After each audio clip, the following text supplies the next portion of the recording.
Assalamu alaikum and a very warm welcome to the show. You're watching Let's Talk with me, Anwar Mir, and today we are discussing Turkey. It will not be lost on you that Turkey is facing a pivoting turning point in its history.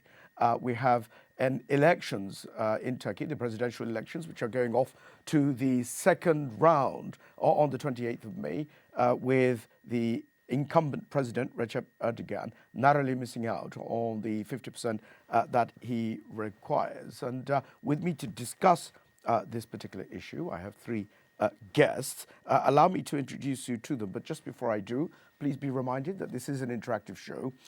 In due course, you will see at the bottom of your television screens a telephone number, and if you'd like to participate in the program, either by asking our panel of experts a question or indeed leaving a comment, feel free to dial the number on the screen and you will be put through to the studio. Now, as I say, I have three guests with me today. Allow me to introduce you to them. First, you have Professor Bill Baring, who's a global political analyst. Professor Baring, welcome to the show. I also have Julia Yilmaz, who's the head of public relations for Women Union of Independent Democrats. I hope I've got your name pronounced correctly. Julia Yilmaz, welcome to the show. And very finally, I've got Basak Kaynak. Now, I'm absolutely sure that I've pronounced all of those names wrong, but Basak Kaynak is an independent analyst, and I welcome them to the show as well. Now, allow me to ask Professor Baring first, if he could perhaps give an overview of the current position in Turkish politics. I do say that this is a significant turning point in Turkey's history, and I wonder if Professor Baring agrees. Professor Baring. Well, I was asked to come on the program about 15 minutes ago, so here I am. And obviously I'm not Turkish, though I do have very close friends and colleagues in Turkey, and I've been involved with Turkey for many years now. And I think the current position we're in is that President Erdogan has a much stronger position than it was expected he would have, but he didn't quite make 50%. So now we're going into a runoff on the 28th. And one of the factors is that the Nation Alliance, which is Millet İttifak in Turkish, which are the opposition, and it's 6 opposition parties. I think one of the problems is that they are coming from very different directions. So they have a major... if they want to beat President Erdogan in the runoff, then they have to generate a lot more support than they have shown so far. The other factor is that the economy is in a truly dreadful state in Turkey. So President Erdogan has responded to what was being said by the opposition leader about the price of an onion. And President Erdogan replied, "We will smash the onion with our fists and eat it," he said. So he's certainly not taking this as a problem for his re-election. But of course, in the period between now and the 28th, an awful lot can happen. So that's probably enough to be getting started with, I think. Thank you very much. Allow me to ask Julia Yilmaz, what's her take on the current position in respect of the elections in Turkey? Julia Yilmaz. Firstly, there's a lot of speculation through the internet, online media, which was greatly putting the President Erdogan down and saying that the opposition will win. But during the elections, this wasn't the case. As the professor said, 6 parties in one, all with different views, all opposite to each other. Nobody could come to an agreement. The public did not believe this. They did not accept this. And when the opposition actually made connections with the HDP party, which is known also to be in relations with the PKK. The people of Turkey did not accept this. And they believe that this voting isn't just voting for the party, it's voting for the country. So we either split our country up or we keep it. So the people have got together and they are keeping their wishes, thoughts and hearts with the President Erdogan. And we have got the high percentage in Parliament as well with our MPs. And also, this was something that was expected. We knew that it would go to a second round. And with being 4% above the opposition, that was a great outcome for us. We are very, very pleased with what we have seen. And in the second round, we are expecting a much, much better performance from our people and a higher rate for President Erdogan. The opposition have also have been saying, you know, congratulations, AKP have won, we have lost again. So people's hearts have gone down in the opposition. They've lost the 6th or 7th voting. Kılıçdaroğlu has lost against Erdogan every time he has been electing himself. He has never won any elections against him. And I believe that this is the final one. And he sides, the parties that he has collaborated with also are suggesting that if this second round he does fail, that he resigns. Very well. Let's go to Basak Kaynak, independent analyst. Please let us have your take on the elections. Yeah, first of all, I'd like to thank, Bill and Huya for their contributions to this discussion. I just wanted to say that it's been a very, very, tiring couple of months for those in Turkey and for those of us internationally, Turkish citizens around the world. Everyone has worked really, really hard in order to do what is best for our country. And obviously, the election results are somewhat pleasing, somewhat disappointing, as for any party at the moment currently, because I think that the current government were expecting to just at least 50% in order to be able to say that they were elected. So I think the confusion and the last minute withdrawal of Muharrem İnce obviously had a part to play in this, and then the low percentage of votes that went to Sinan Oğan as well. All of these had a part to play in the overall picture of the election. There are still a lot of positive people that are thinking positively about this. People have not lost hope yet. But the clear just under 5% advantage that the current president Erdogan has is a clear sign of where people still trust, where their trust lies. It's a clear sign of where it lies, with, like I said, all of these things that have played a part in making it a little bit of a tight, or should I say an unsure, clear result, have made it a little bit difficult. But like I said, the trust of the people and where that trust lies is still very clear. We are talking about 3 million vote advantage to the current government. And I think now that it's the second runoff, I think people, those that were voting for Muharrem İnce and those that were voting for Sinan Oğan will now have a real sit down and think about where they are going to send their votes this time round. And obviously, like Bill mentioned earlier, the group of 6 that Kemal Kılıçdaroğlu has sat down on a table with, they are very, very different groups of people. So the Turkish citizens are now going to have to think about whether it is that party, that coalition that they are going to put their trust in, or the group that the current government are in together with.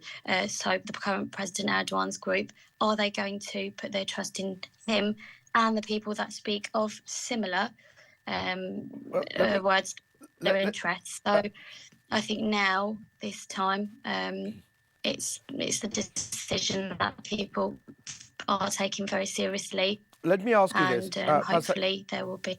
But Pasek, let me ask you this. I mean, first of all, did you expect it to be such a narrow result? Because it seemed to be, on the one hand, President Erdogan was suggesting that there was going to be a landslide, and that was expected. This is somebody who's been in power for 2 decades. This is somebody who, is quite revered in Turkish politics. But at the same time, you have on the flip side very worrying concerns about his leadership. I mean, inflation is through the roof.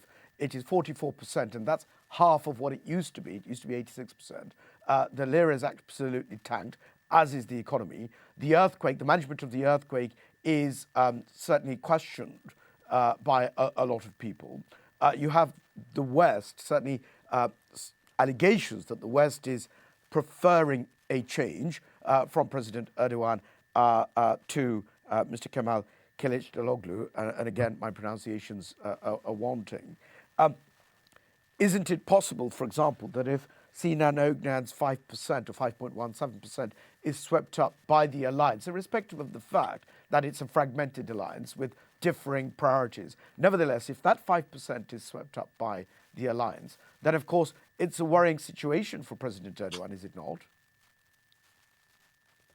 For a leader who has been in power for so long, and a leader that is a successful leader, in obviously, if you are going to be in power for so long, you cannot deny the fact there is experience, there is professionalism, and there is trust of the people. So I think what he is saying, if he's at a comfortable position to be speaking so surely, then I think he's got some knowledge of what is, he's got the trust in his people also. In regards to the votes that are coming from those that voted for Sinan Oğan this time round, I think people will think very carefully about those that Kemal Kılıçdaroğlu is currently in an alliance with, and this is where the Turkish people will think, actually, is this this sort of alliance that I would like my vote to go to? Is this the group I would like leading my country for the next 5 years? This is a massive, massive decision to make. And I just wanted to touch on the... Forgive me, it is a massive decision to make, and you seem to indicate, with your respect, you seem to indicate that everything is rosy for President Erdogan. But it's not, is it? I mean, 45% is a significant chunk of the vote. This is somebody who, doesn't have the traditional backdrop of the conservatism that President Erdogan, is famed for. He represents a fragmented alliance. This is somebody who, to some respects, can be loosely termed by way of an ideology of his namesake, Kemal Atatürk. So often people term it as Kemalism. And that kind of secularism that he represents, I suspect, is something that is increasingly popular, it seems. Otherwise, we would have had a landslide. Because if it is the case, as people allege, that President Erdogan does have that kind of hold of the media, of the politicians, of the institutions, of the army, of all stakeholders within Turkey, why is it that he was not able to get an absolute landslide? Well, obviously, I think some, the alliance that Kemal Kılıçdaroğlu is in now, those alliances have, possibly larger, over the years, a growing number of supporters. So, what he's done is he's obviously tried to include these large number of group of people and those that agree with them and their manifesto and their ideology. They've obviously tried to get as many people kind of to increase the number of votes. I mean, they are still behind, even though there are 6 of them in the alliance. They are still behind the current president, with them being a smaller group in that alliance, actually. So, like Julia had touched upon earlier as well, the ideologies are very much, then they're not all exactly the same, and there are some things that I think the Turkish people will definitely not agree to, especially when it comes to some extreme groups and We'll labour those points in a moment, and of course the kinds of things you're alluding to in terms of the Kurdish nationalism and all sorts of other different aspects of it. Let me go back to Professor Bilbari. Professor Bowring, the Ottoman Empire collapsed on the 3rd of March 1924. It is very nearly, approximately, about 100 years since that time. In the event that we see the alliance coming through, are we seeing a turning point exactly 100 years on? No, and I'll tell you why. It's because the period that you referred to was almost the end of Turkey, by the way. People tend to forget that the Greek army got almost all the way to Ankara. And if you visit, as I have done several times, the mausoleum of Kemal Atatürk in Ankara, you will see that he raised the army which beat the Greek army and saved Turkey. By the way, Turkey would quite likely not exist but for Kemal Atatürk. And of course, what he left Turkey was a secular state based very much on the French constitution. And so the history of Turkey since then, with interludes of military rule, has been, of course, Turkey. But I think we have to remember, as you pointed out, that the margin was 49% for President Erdogan and 45%, which was, of course, not over 50%, for the group of 6. I was actually quite surprised that the Halk Party, Cumhuriyet Halk Partisi, the former ruling party, didn't run on its own, as a matter of fact. So, because the Halk Party still has the majority support in the big cities, and that's been a very significant feature. And of course, we mustn't forget the attempted coup of 2016, which I watched on television. Now, it was quite amazing how President Erdogan, somewhere far out in the countryside with his smartphone, turned that around. And what we've seen since then is the Gulen movement, which was instrumental actually in President Erdogan coming to power originally, becoming the enemy, a huge number of people in prison still. And we've mentioned the HDP. By the way, I don't think the HDP is the PKK. I think some supporters of President Erdogan would like to think so. But it is a democratic party, which includes Kurds, but also many other people.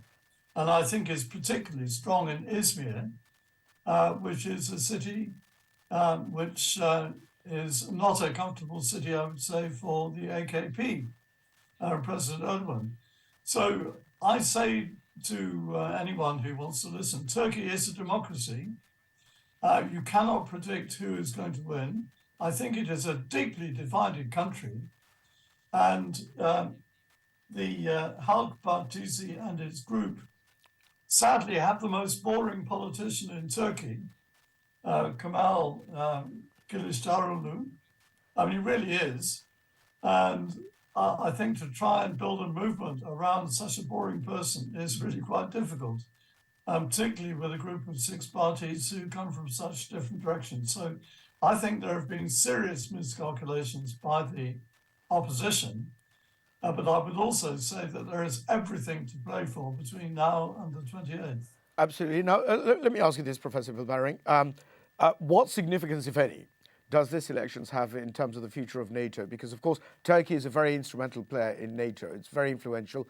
It actually is able to determine who joins and who doesn't NATO. It also has a significance in terms of the relationship that it has with Europe, the relationship it has with the United States of America and the power politics there, as well as, let's not forget, the influence that Turkey has on Russia and the conflict in that part of the world right now.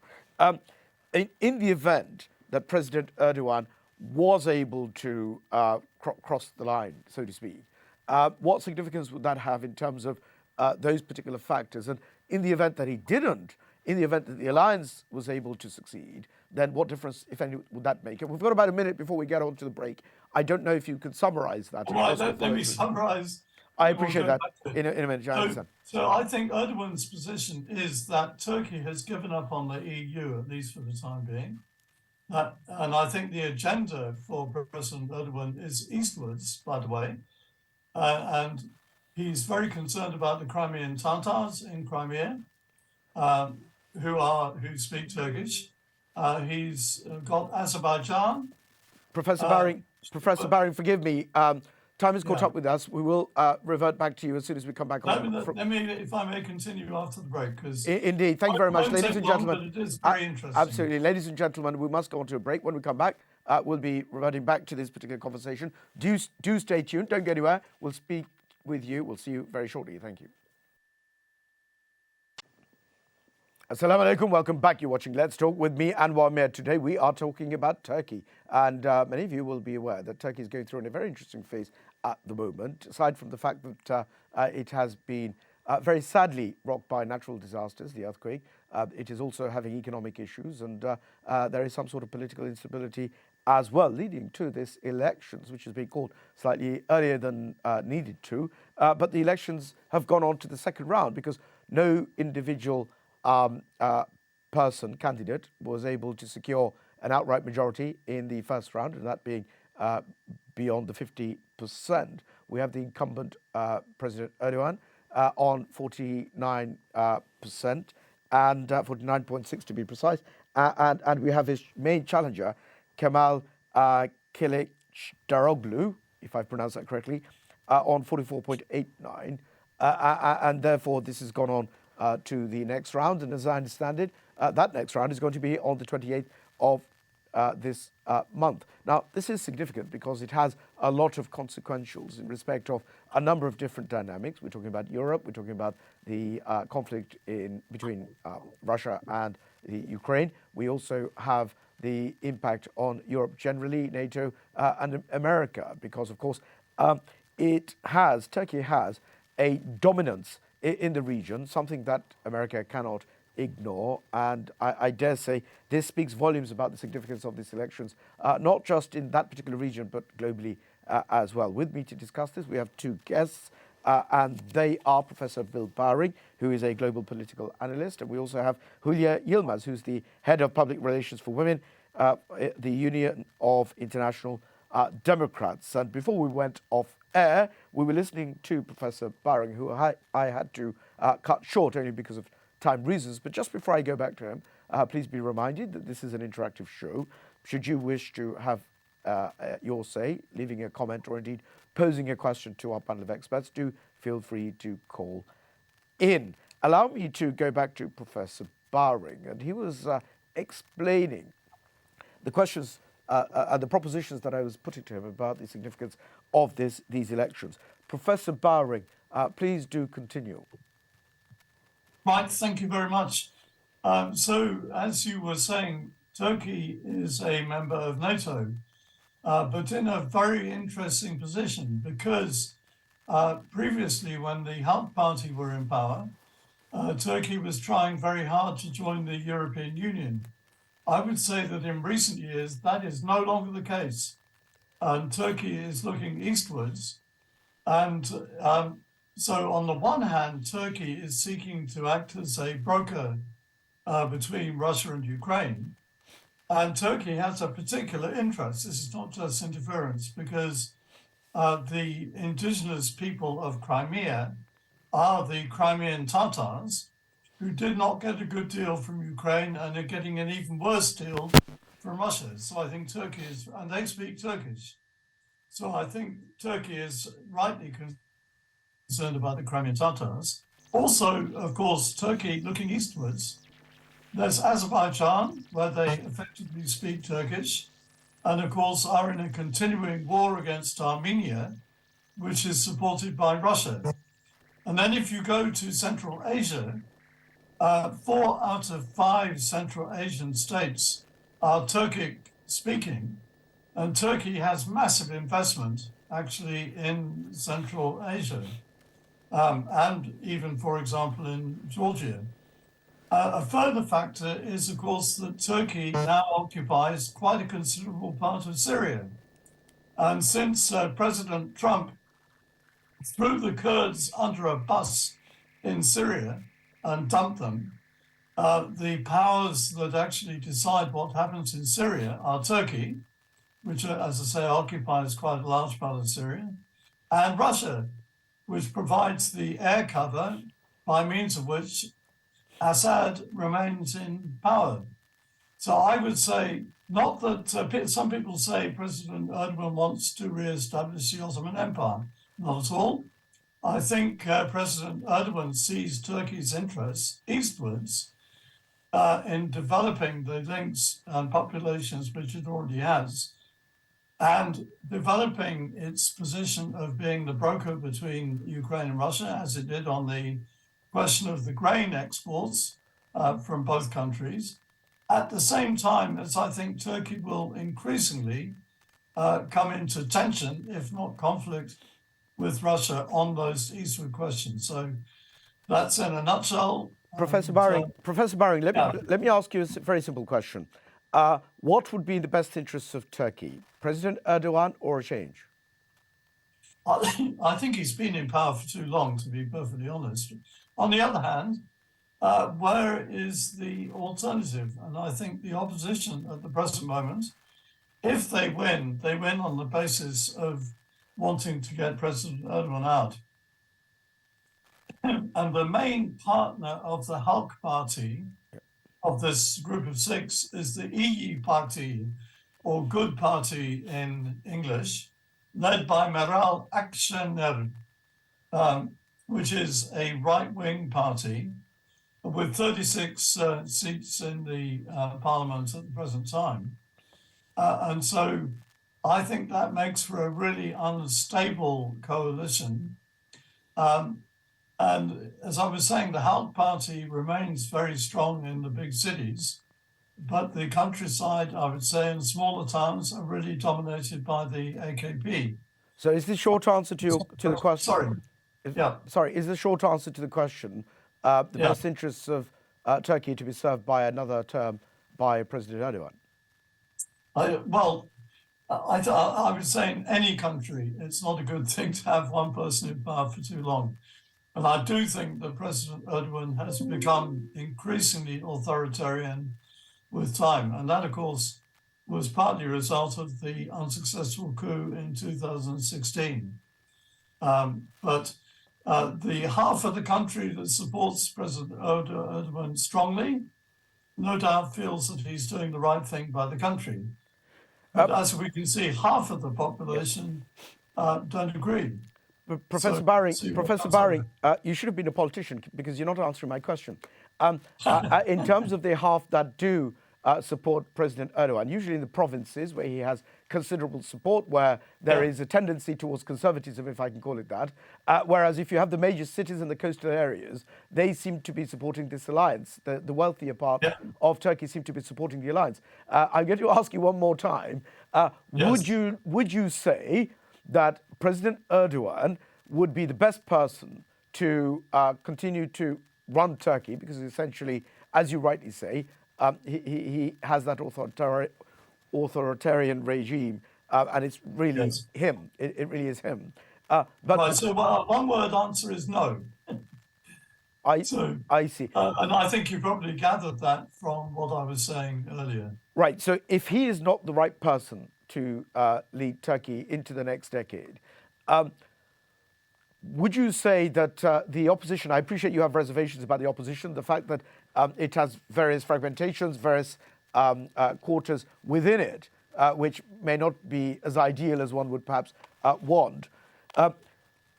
The reality is it not, that President Erdogan has, only been able to lead the country for 2 decades, quite frankly, because he appeals to the masses. He provides them with a huge regard for its history, its religion, its culture, its language, its identity, because the Turkish people are a very proud people.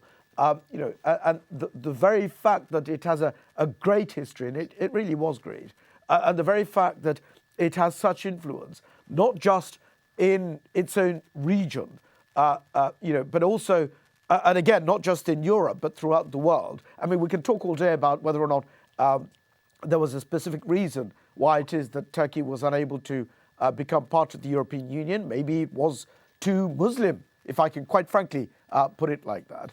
But the fact is it not, that Turkey is hugely proud, hugely symbolic, a country which has 4 million Syrian refugees, for example, a country which is on both sides of, it's on 2 continents, Asia as well as Europe. Is it not right that President Erdogan, it really is a charismatic, able leader, and that is precisely why he has that support, despite your reservations that someone else might be able to do a better job? Well, I think he's a charismatic, able leader of half the country. That, I think, is Turkey's problem going forward. And we mustn't forget that it wasn't very long how ago. Forgive me for interrupting you, but that's wrong, isn't it?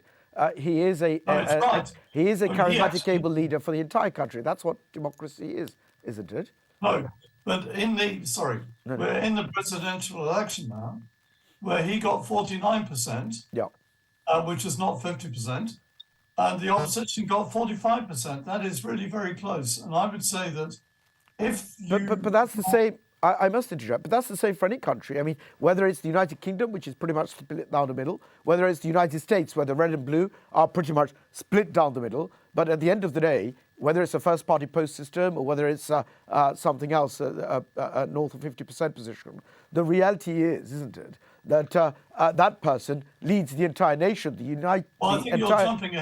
entire nation goes behind that particular leader, because that's the way democracy works. No, it isn't, and it wasn't in the United States behind Trump, nor was it in Britain behind Johnson, who had a smashing election victory in 2019 and then was kicked out by his own party.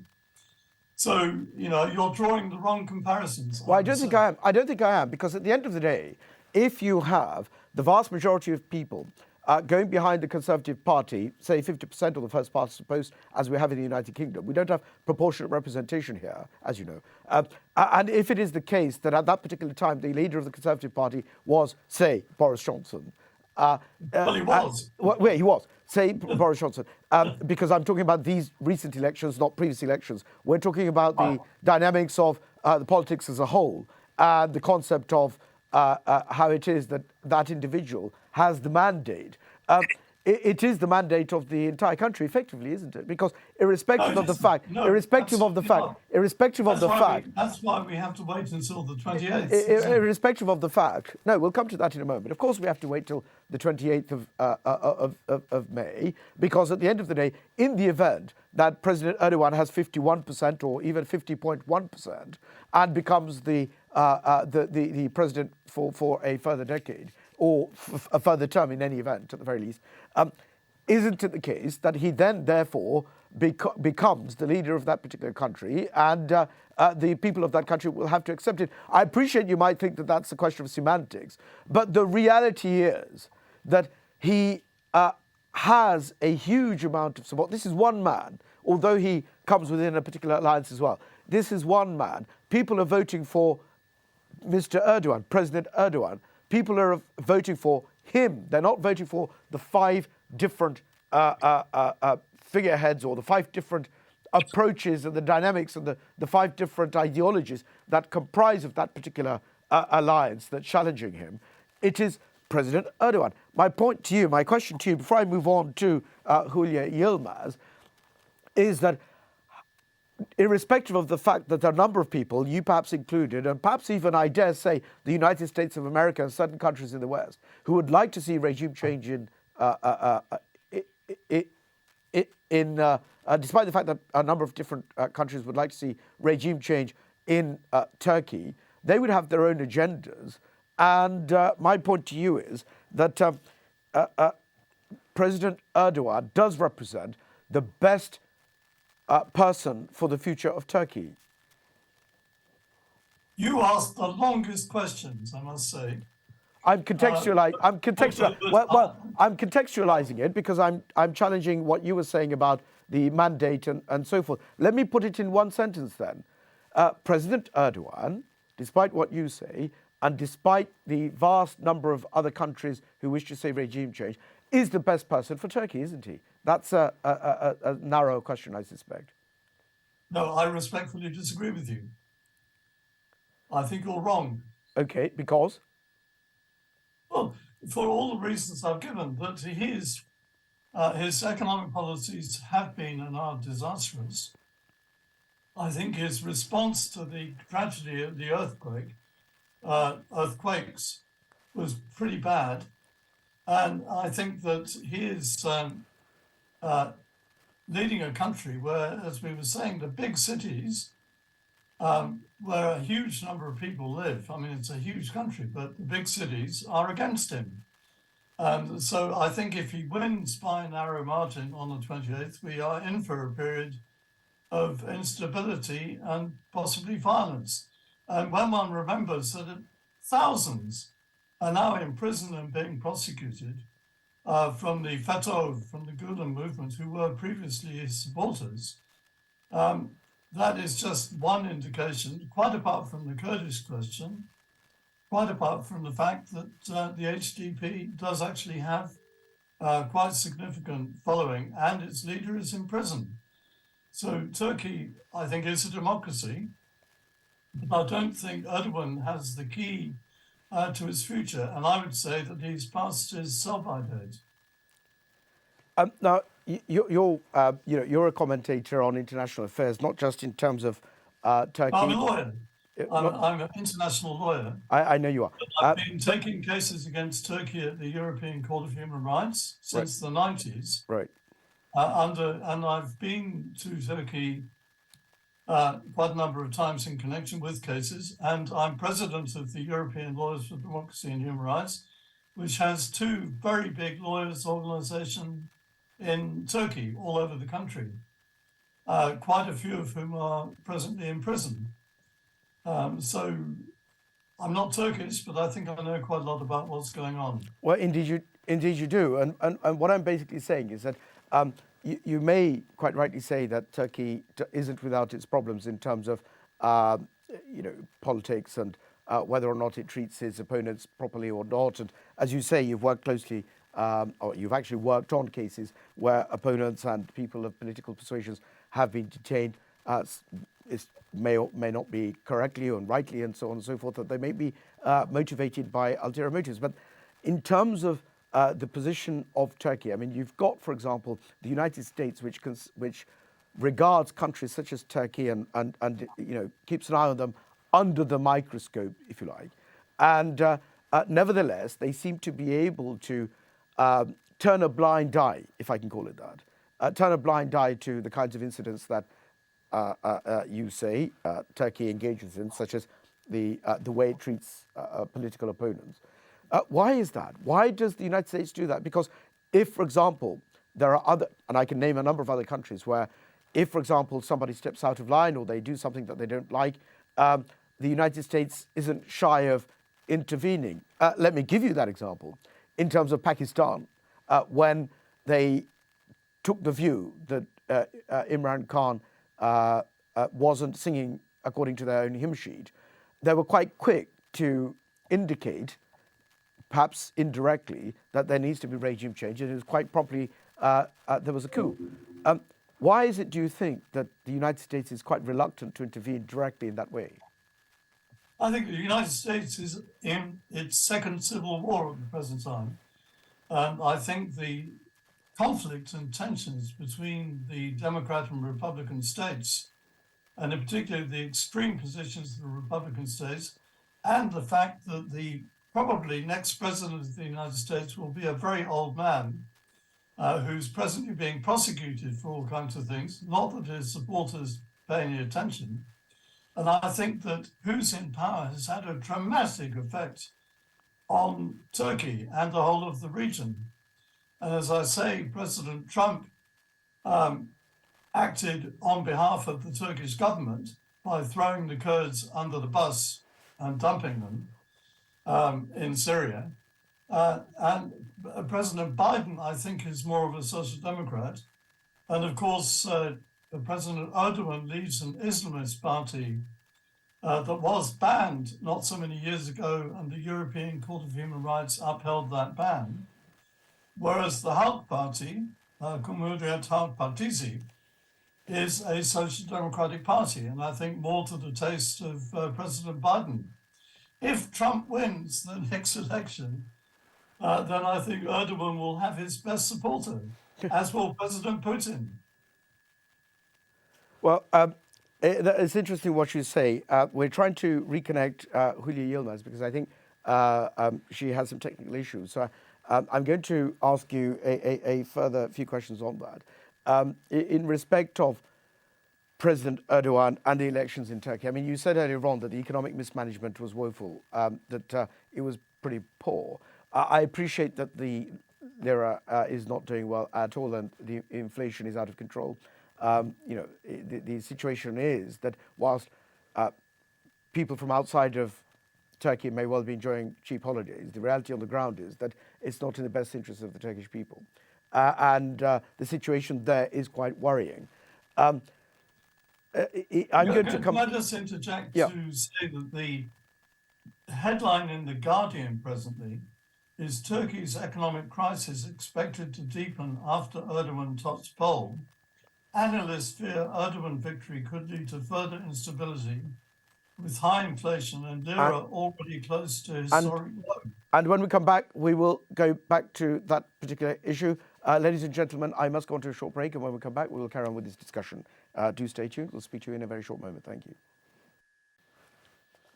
Assalamu alaikum. Welcome back. You're watching Let's Talk with me, Anwar Mir. Today, we are discussing the Turkish elections, a particular interesting episode in the Turkish period, because, of course, there is a huge significance in the event that the incumbent President Erdogan is to be removed through the democratic process, of course, from his position. It would mean a huge sea change in Turkey's narrative and position in the world, a dynamic which is going to be very significant with consequences and ramifications throughout the world indeed.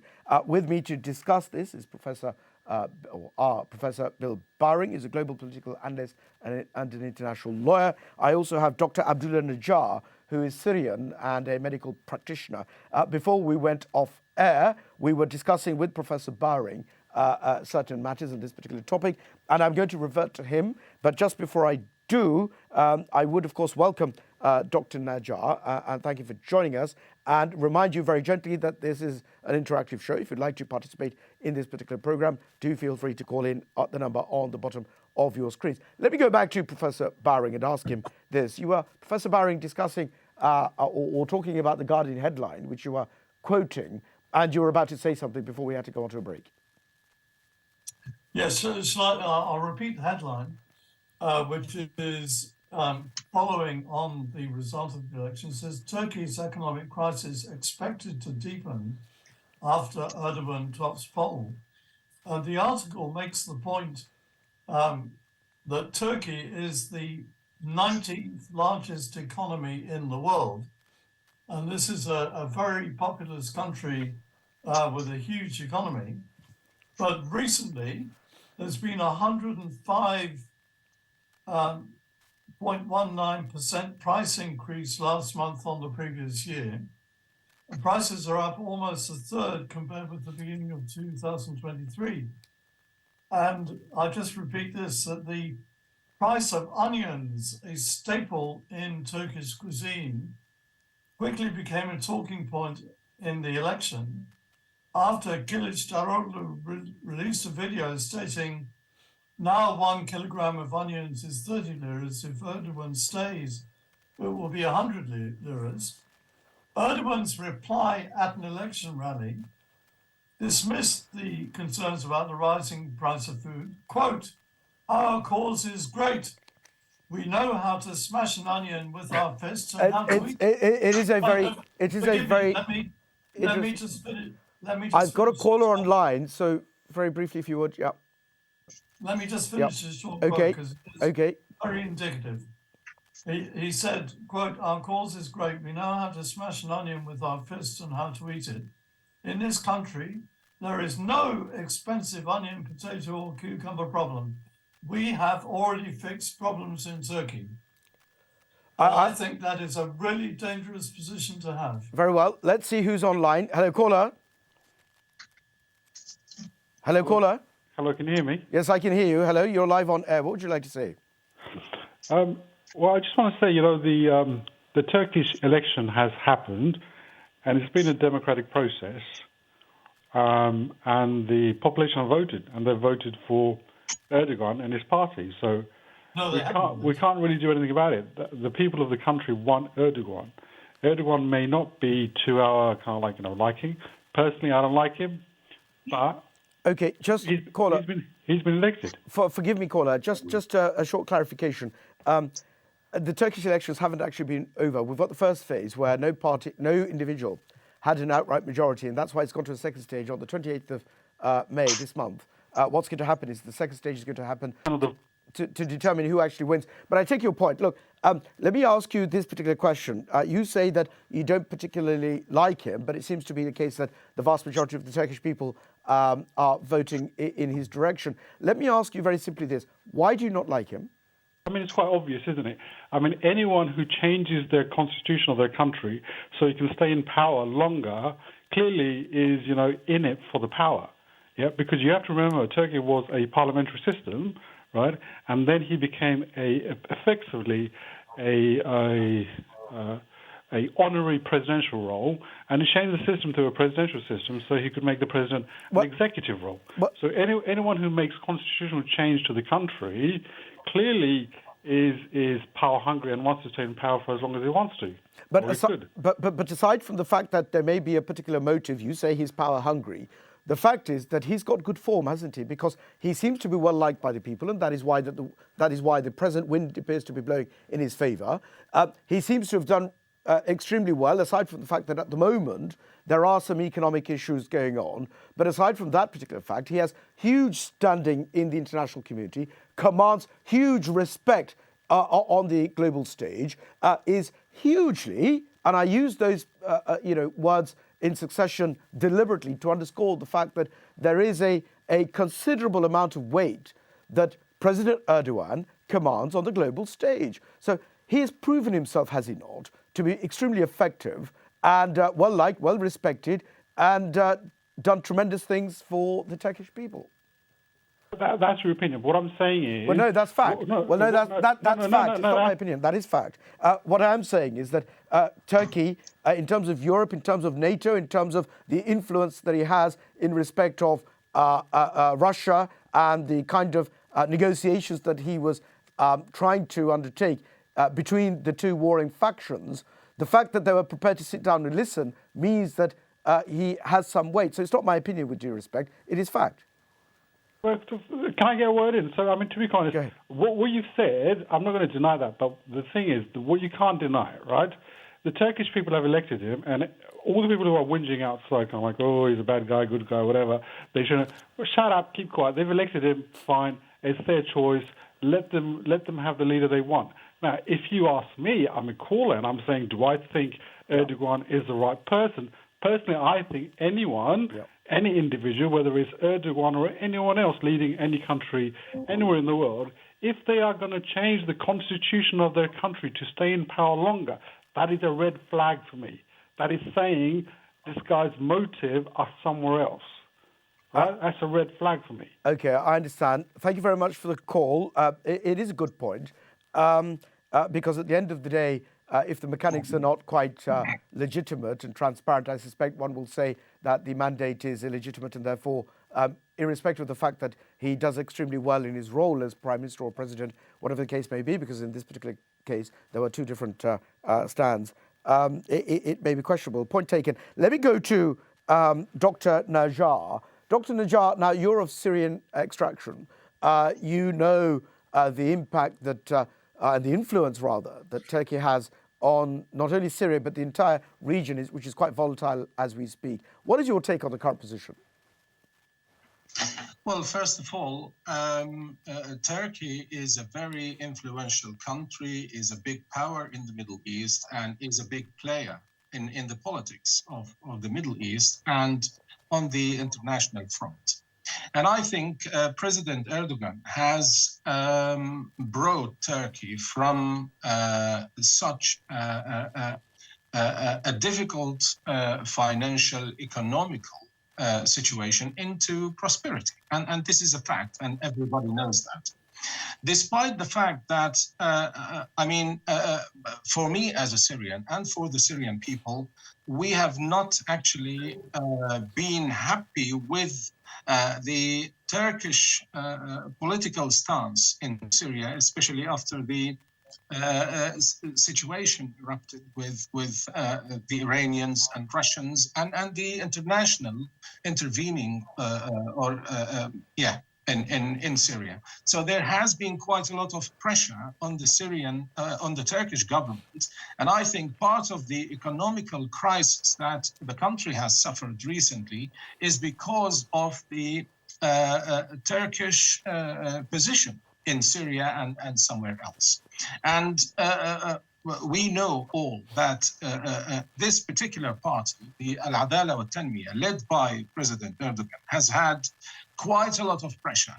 And President Erdogan has worked very, very hard in order to bring his party and to get into this position, which has been actually quite successful and has been trusted by the Turkish people and has done quite a lot for Turkey, as you have earlier said.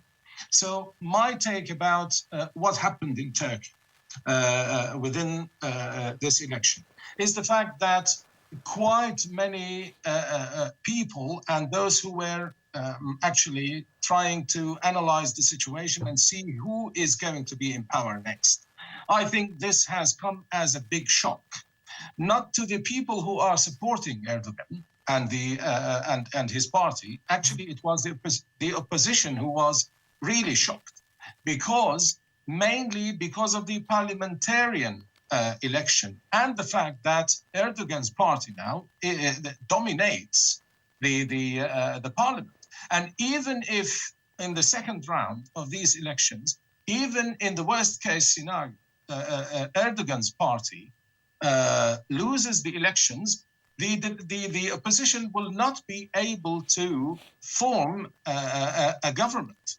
Why? Because they have different agendas, they have different ideologies, they are so divided, and actually they are competing, and there is quite a lot of pressure within this alliance. And we have seen actually one of the aides of Kılıçdaroğlu resigned yesterday because of the results.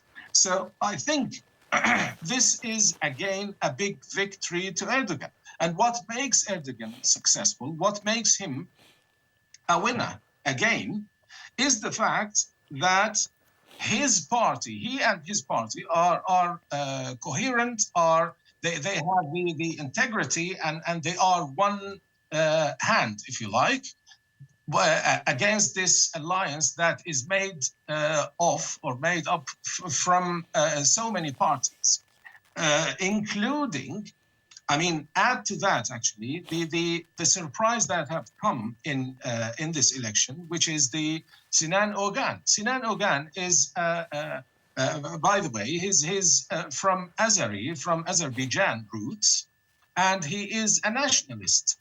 So this guy has made a name in these elections, and he is a figure in the political environment in Turkey. So people are talking about Sinan Ogan that if he wants to join Erdogan, he has a condition. And at the same time, if he is to join the opposition party, he has some conditions. So his condition is the fact that he wants Kılıçdaroğlu to abandon one of the main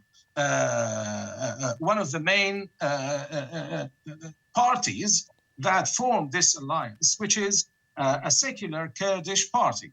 While if he wants to join Erdogan's or to give his votes to Erdogan, he has the condition that Erdogan abandons the Huda party, which is another Kurdish party, but is an Islamic party. However,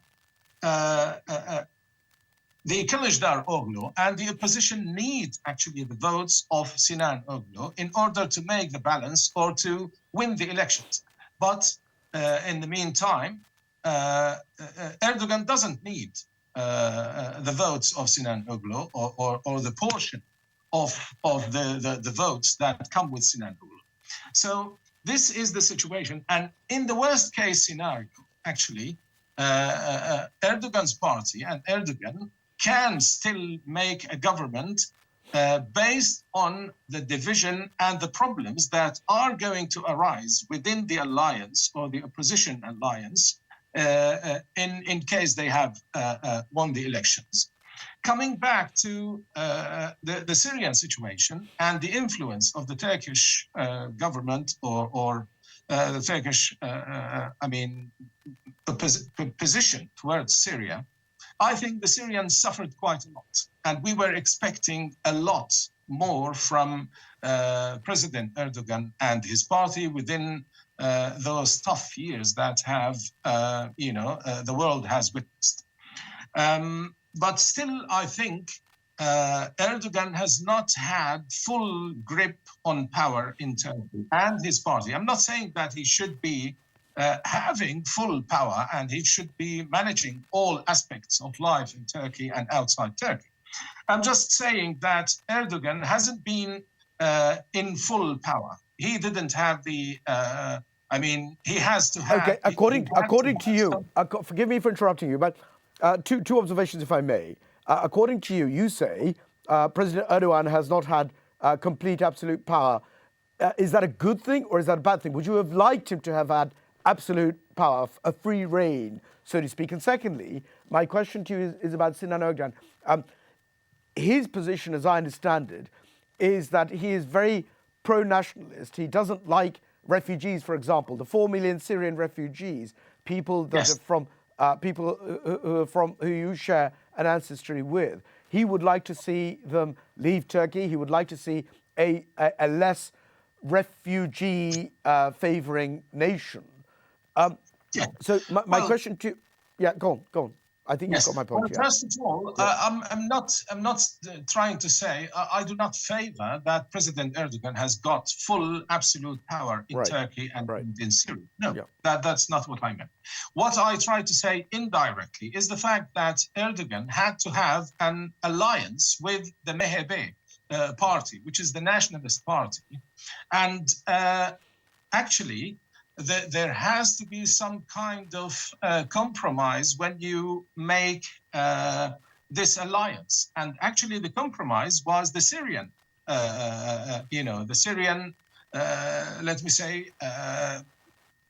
responsibility. This has been taken over by the MHP. And this is why we have seen, up to 2018, the Syrian people have been actually living a good life in Turkey, at least equal with the Turks. But after 2018, and after the Syrian, responsibility has been taken over by the MHP, we started to see this racism in Turkey. We have seen Omid Özdag and those figures that call upon the Turkish people to expel the Syrian people from Turkey, despite the fact that Syrian people in Turkey have been working very hard and they have brought their businesses with them, they brought their money with them, and they have actually been working very, very hard. And despite the fact that they have been discriminated against in terms of the pay and in terms of the services that they have received, and in terms of the language and schools and education and all of this. But what I'm trying to say is that Erdogan is not actually the one that messed out the situation for the Syrians in Turkey. And actually the whole situation has changed after 2018, after this alliance has been made in order for President Erdogan to basically make a government.